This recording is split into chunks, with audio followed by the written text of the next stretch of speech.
Харин та ингэж ер нь яагаад амар таргалаа вэ? Яа бодлоо минь. Би энэ гэрээр холих гэж бүр боо ядраа. Ямар сандал гизэндээ өмд чихэж явж байгаа вэ? Тэгээд хэлэхгүй яасан.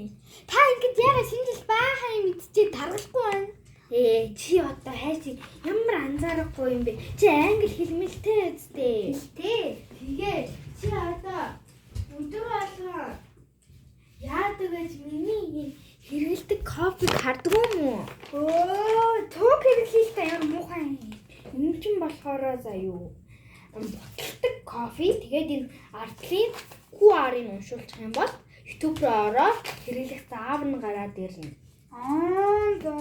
За. Ураадаг кофе заяа. Цуг хэрэглэе та. Ямар ч тийм гоё сахар махар тураадаг гоё кофе эсвэл өөрөө бас сахар ятангууд хийгээд уучих болно. Сүүм хийгээд уучих наа. Ерөөсөө лайлх нь өөрчлөгдөхгүй заяа. Тэ энэ миний эртний аваад та энэ чинь айгүй хэрэгтэй. Тэгээд би дээр их чинь гадаадаас захиалж авсан. Тэгээд энийг хэрэглэж байгаа. Энэ л хорон хүмүүс хэлээд байдаг шүү дээ. Гурилгүй бичэн заяа. Гэтэ энэ солонгосын тэгээд үртэй болохоор ингээд нөгөө нэг ийм армай үртэй болохоор чамайг ер нь айгүй гоё тураанаа л гэсэн. Тэгээд ийм хуг хэрэглэж эхлэх ийм гоё юмнууд хэрэглээд энэ ийм гоё тураад байгаа байхгүй юу?